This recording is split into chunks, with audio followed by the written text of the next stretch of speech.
Et si je vous disais qu'il y a un moyen testé scientifiquement d'empêcher la dégénération du cerveau, Alzheimer et compagnie?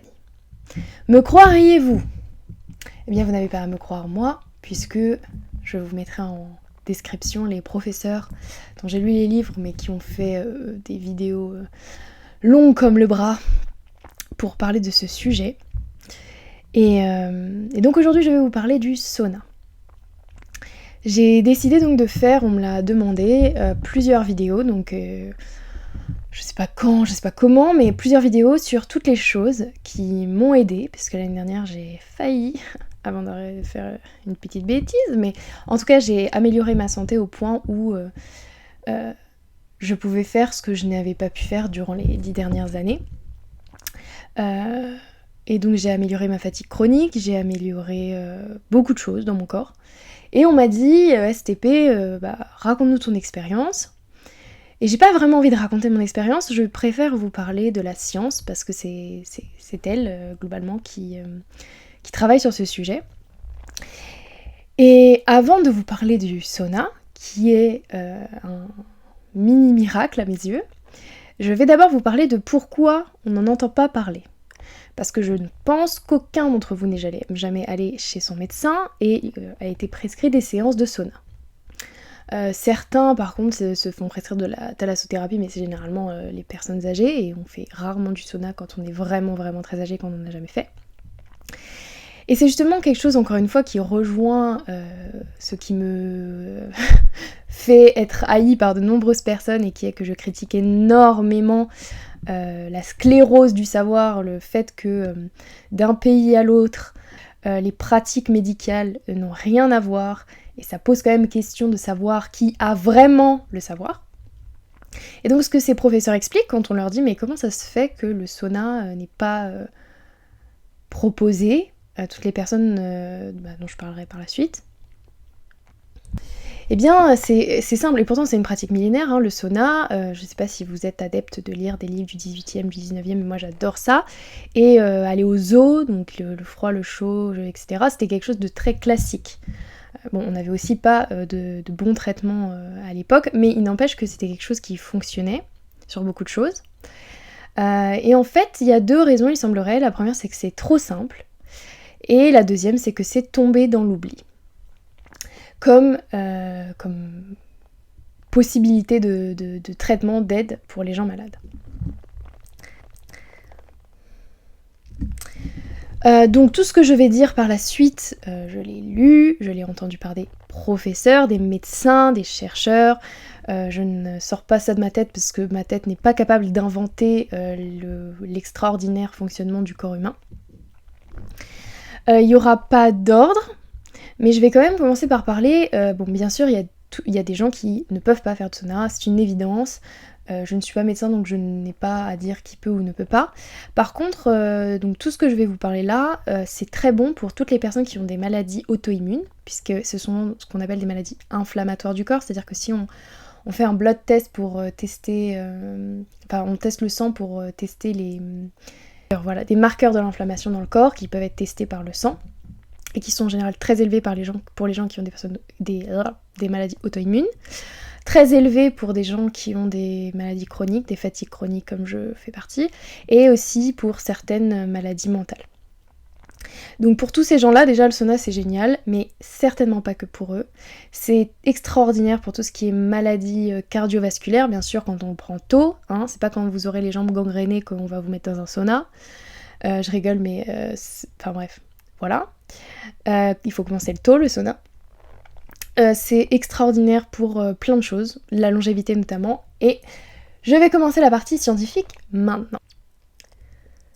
La première chose qui est très intéressante par rapport au sauna, c'est qu'il fait travailler tout ce qu'on appelle le métabolisme. Et le métabolisme paraît quelque chose de très flou. D'ailleurs, on ne le prend jamais en compte, puisqu'en général, par exemple, quand les gens veulent perdre du poids, on leur coupe leurs calories. Or, quand on coupe les calories de quelqu'un, on baisse son métabolisme, et donc il sera obligé de manger de moins en moins pour garder un poids qui ne sera d'ailleurs pas si bas que ça. En réalité, le but, c'est toujours d'augmenter son métabolisme. En fait, le métabolisme, ça regroupe déjà le fonctionnement de tout ce qui est les glandes, donc la thyroïde, qui régule aussi le poids, et qui est en fait la glande principale du métabolisme, et qui joue et qui travaille en même temps que les glandes surrénales et d'autres glandes, bien entendu, et en fait, et qui régule notamment la température du corps. Quand vous faites du sauna, vous poussez votre corps à travailler de la même manière que si vous faisiez un effort cardiaque physique intense, sauf que vous êtes allongé et que vous ne faites pas grand chose. Et donc déjà c'est beaucoup plus facile pour des gens qui auraient des problèmes quels qu'ils soient ou qui n'ont pas l'énergie de faire du sport, qui sont épuisés, etc. Et ça force votre métabolisme à travailler et ça le renforce en fait, comme tout ce qui se travaille, ça se renforce. Il y a des gens qui ont guéri de problèmes de thyroïde, parce qu'avec le temps, avec le stress, avec tout ça, la cigarette, etc., on tire beaucoup sur cet organe. Et le sauna peut permettre d'aider, de soutenir le travail, c'est surtout cette idée de soutien, soutenir le travail de la thyroïde, et voire de guérir certaines pathologies. Donc ça, c'est quelque chose qui est passionnant. En fait, le sauna, c'est quelque chose qui transforme votre corps et il faut vraiment s'en rendre compte, comme le sport peut le faire, mais d'une manière moindre, sauf si vous en faites vraiment beaucoup, comme le froid peut le faire, parce que ce sont des états de stress physiologique. Et une des choses qu'ils font, et ça c'est très important de savoir cette différence parce qu'elle existe chez les enfants, en réalité nous avons deux types de graisses.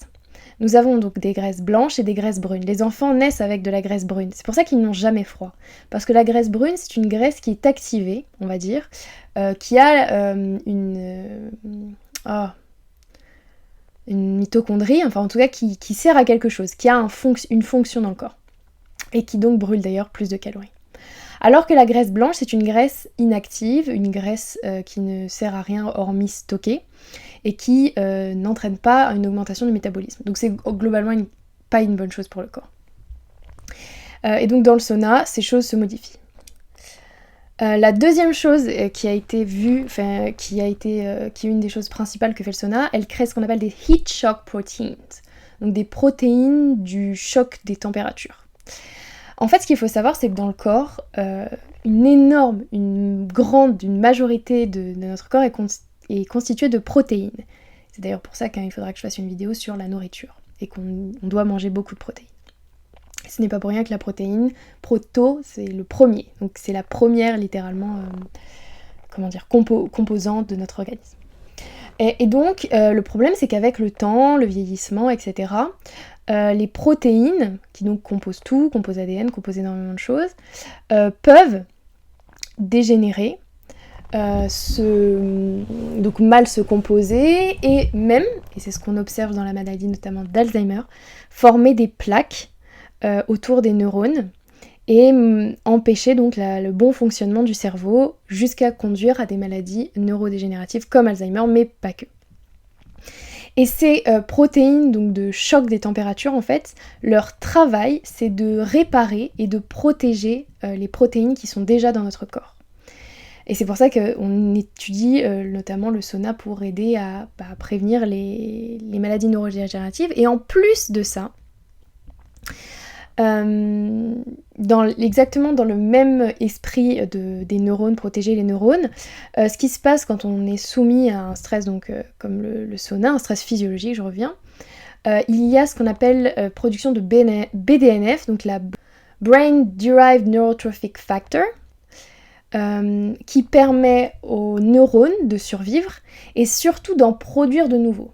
Dans le monde scientifique actuel, on utilise cette phrase un peu, générique, un peu fausse, mais pour autant vraie, qui est que le BDNF, c'est ce qui permet au cerveau de ne pas vieillir.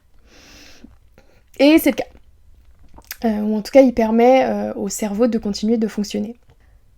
Dans la même histoire de réparer le corps, quand on est soumis donc au sauna, il y a production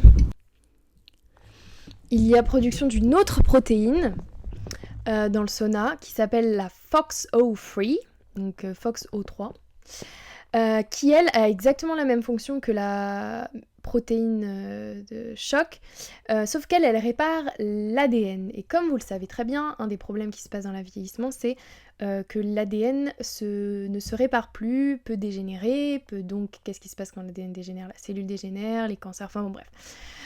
Et donc c'est un facteur qui est produit quand on fait du sauna. De la même manière, vis-à-vis des cellules elles-mêmes, quand on fait du sauna, on a vu une augmentation de près de 75% de la production de ce qu'on appelle la growth hormone, donc l'hormone littéralement de croissance, qui est celle qui se passe pendant la puberté, mais ce n'est pas la même à l'âge adulte, elle ne sert pas à la même chose. En fait, elle sert à réparer les cellules. Donc en fait, tout ce qui se passe dans un sauna, c'est une réparation du corps physique. Par rapport d'ailleurs à la neurodégénération, j'ai oublié de vous préciser qu'on observe une amélioration, donc une protection face à la neurodégénération de 60% quand on fait du sauna 4 fois par semaine. De même, étant donné que dans le corps, donc vous savez qu'on a plusieurs voies éliminatives, les reins, les intestins et la peau, et bien sûr, l'organe qu'on utilise le moins, c'est la peau, puisqu'on n'a pas de contrôle dessus, sauf justement quand on fait beaucoup de sport ou qu'on fait du sauna. On a vu que l'utilisation du sauna permet d'augmenter l'extractation des métaux lourds qui sont, on le sait tous, de plus en plus présents dans l'eau et dans la nourriture, etc. L'explication étant simplement que, vu qu'on utilise une troisième voie éliminative, ça permet déjà de soulager les reins, soulager l'intestin, et donc de permettre une meilleure élimination en fait de ce qu'il y a à l'intérieur du corps. En fait, c'est tout ce fonctionnement-là que je vous ai décrit qui permet de baisser l'inflammation du corps, qui est un facteur très important de vieillissement et de maladies, et notamment des maladies auto-immunes, même si pour les maladies auto-immunes, on ne sait toujours pas exactement ce qui les cause, etc. Mais en revanche, on a pu voir chez des patients qui souffrent de maladies auto-immunes que l'utilisation du sauna aide, soutient, encore une fois, permet d'apaiser certaines douleurs, permet une amélioration tout simplement du système global. Et c'est en ça aussi que la médecine française, mais globale d'ailleurs, allopathique, a du mal, c'est que on est très bon en général, en tout cas pour traiter des maladies à court terme, on est extraordinaire pour tout ce qui est de découper les gens et leur sauver la vie, mais par contre pour ce qui est d'améliorer la santé, on est beaucoup moins bon. Et c'est vraiment un conseil que je donne à tout le monde de pratiquer le sauna, si vous le pouvez bien sûr. Moi j'ai investi dans un sauna infrarouge en couverture.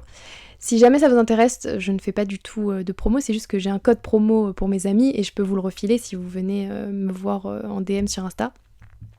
Si ça vous intéresse.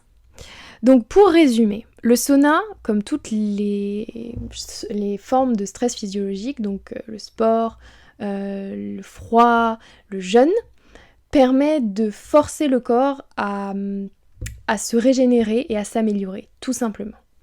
C'est la chose qui a le plus changé mon corps depuis que je suis tombée malade, vraiment. Et c'est la chose aussi la plus simple, parce que le froid en général c'est très dur pour les gens qui sont fatigués déjà. La course parfois c'est même pas possible. Le sauna, il n'y a pas vraiment, à part si vous avez justement une maladie cardiovasculaire grave, etc., il y a peu de contre-indications. Et donc je vous recommande fortement de vous équiper d'un sauna. Voilà, je vous dis à bientôt dans la vidéo que j'ai faite avec Amélie Menu et qui parlera de sujets qui sont beaucoup plus politiques, beaucoup plus que vous avez l'habitude. Et d'ici là, investissez dans un sauna.